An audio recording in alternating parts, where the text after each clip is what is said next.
Hey there, wonderful mamas. Welcome to Bumpin' Beyond the Tribe. I'm your host, Karen Bell Martin, certified postpartum doula and a fellow mama that has navigated the twists and turns of postpartum life. Thank you for joining me today as we dive into the topic of living authentically postpartum. Chances are, if you found me today, you're a mom who's deep in the trenches of postpartum life. You're grappling with the changes of finding your footing amidst the whirlwind of changes that have come with motherhood. Well, let me tell you, you're not alone. I've been there and I totally get it. Living authentically postpartum is largely about finding your own path. It's about embracing your unique journey and staying true to yourself amidst the chaos. Let's face it, motherhood can be overwhelming. When bombarded with societal expectations, motherly guilt, and the pressure to have it all together. But here's the truth: there's no one size fits all approach to being a mom. So, how do we live authentically postpartum then? Well, it starts with being kind to ourselves, letting go of the need to be perfect and embracing our imperfections. You're doing an amazing job, mama. Even on the days when you feel like you're barely holding it together, you're exactly what your little needs. Give yourself permission to make mistakes and to find your new normal. Next, surround yourself with support. Support systems, or as I like to call it, your tribe, is different for each one of us. Someone's tribe may be either their significant other or husband or boyfriend. It could be your sister or best friend. It could be your doula. It could be fellow moms. It could be even a podcast like this. Either way, it's having a support system that can make all the difference. Reach out when you need help and don't be afraid to lean on others during this time. Yes, you wear the mom superhero cape, but that doesn't mean you can or have to do everything on your own. It doesn't mean that some days are not just going to be hard and you need some encouragement and maybe someone to just come over so you can get a little sleep. Remember always, you are not alone. You're doing the best you can. And by the way, you are totally rocking it. And most of all, remember, we are in this together. Another important aspect of living authentically postpartum is honoring your needs and showing up for yourself. One of the things I like to do for self-care is reading my Bible. So it was 4:53 a.m. and I was sitting in the dark of my room, sitting there with thoughts of becoming the new me of 2024 and shedding the old self that it was never really me. And I was thinking of what would that look like?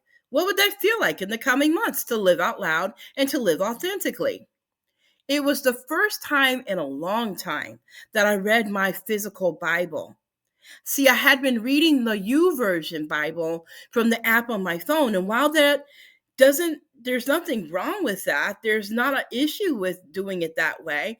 But for me, authentically, I prefer to hold the word in my hand. I prefer to read from my Bible as I'm renewing my heart and my mind. Something that may seem so small to others was very significant to me.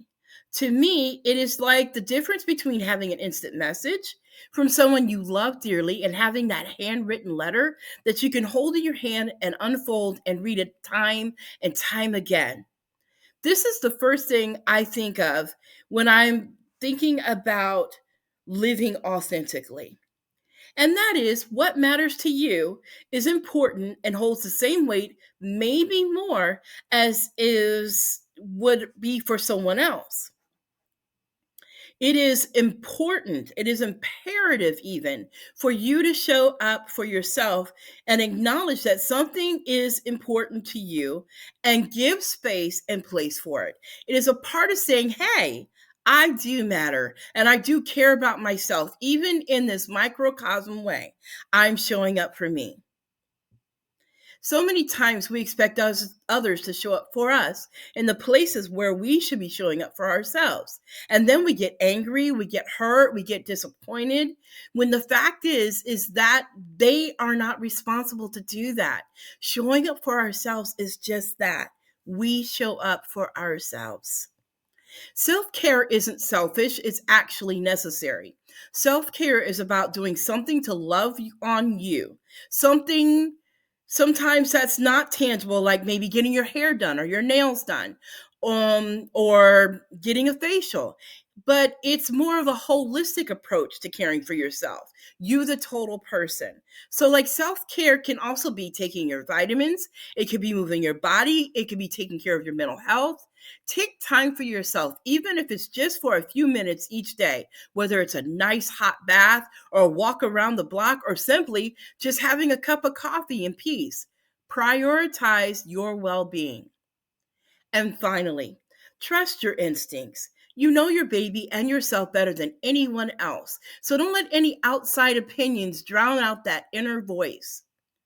You're the expert when it comes to both you and your child. So follow your intuition and do what feels right for you and your family.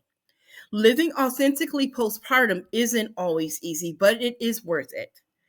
By embracing your journey, staying true to yourself, and surrounding yourself with support, you can navigate this new chapter with grace and confidence. Remember, you're stronger than you think, Mama. You got this. That's all for today's episode of Authentically Postpartum. Thank you for tuning in, and remember, you're doing an amazing job. Until next time, take care of yourself and keep embracing the beautiful messiness of motherhood.